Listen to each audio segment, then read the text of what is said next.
Okay. All right, Nikki the Foodie here in the Lobster Gram test kitchen, and this afternoon we are going to be preparing some exotic lobster tails. So in front of me on this tray here, I have a North Australian lobster tail that's going to be 8 to 10 ounces each. I have a giant Maine tail that's 20 to 24 ounces. I have a West Australian tail, which again is 8 to 10 ounces, and I have a Brazilian lobster tail, which is 8 to 10 ounces. So I've got a pot of boiling water over here on the stove, and I'm going to go ahead and put these in the water. I'm going to start with the big tail, as it will take the most cooking time. So in it goes.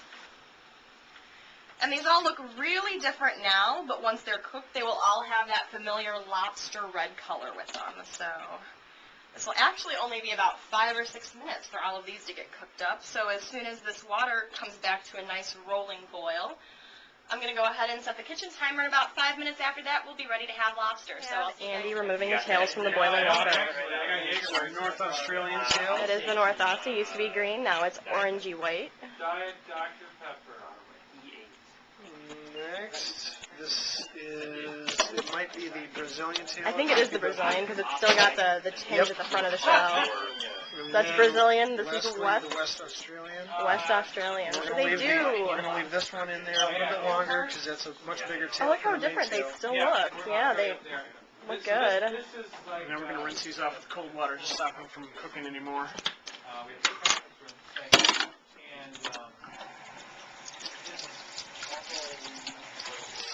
It's so funny how their swimmer sets are so different. Like these are orange and those are just a scarlet. Yeah. Oh, yeah. And we have some of the catalogs covers that we've had before. And the big one's still in the pot, huh? Mm-hmm. All right. Here we are checking on the big tail to see if it is cooked yet. Whoop. Gotta get a grab on it first. You know, it looks pretty good. The front of it looks firm and white. Oh, yeah. Yeah, and that is lobster. That is a nice big plate of yummy, yummy lobster. Don't burn yourself. And Andy is going to show us how to take these shells off the lobsters. Okay. Now, if everybody remembers when we did the New Zealand tail, I just took a knife and cut it down the middle. Easier ways, if you've got a nice thing of lobster shears or just kitchen shears, just cut right in this underbelly right here.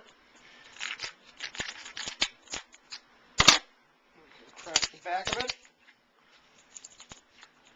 Just kind of pry it open.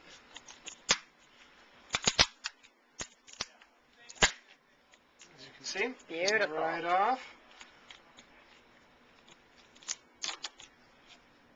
Okay. Now, if you can see this on the skin here, this is the thin membrane. It can have this kind of darker appearance sometimes. It's basically, it can be almost like bruising on the shell. So it's the residue that's coming off of the shell onto this membrane. This just comes right off. And if you look here at the underneath side on the meat is fine. It doesn't leave any marks on the meat. It's just kind of like a blemish on the skin. It doesn't do anything to the taste. And you can see that meat is absolutely okay on the inside there. So, and the same thing with all the rest of these. Just cut right into that.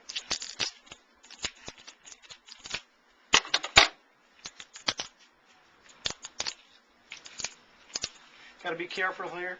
These portions on the shell here are extremely sharp, so you can very easily cut your hand. So be very, very careful when you're doing this. All right, and this is our final product. Here you see 4 completely cooked lobster tails. Now, I honestly don't really remember which one is which anymore. All I really know is that this largest one down here at the end is the Maine tail. So here we have our 4 different types of lobster, and it's time to eat.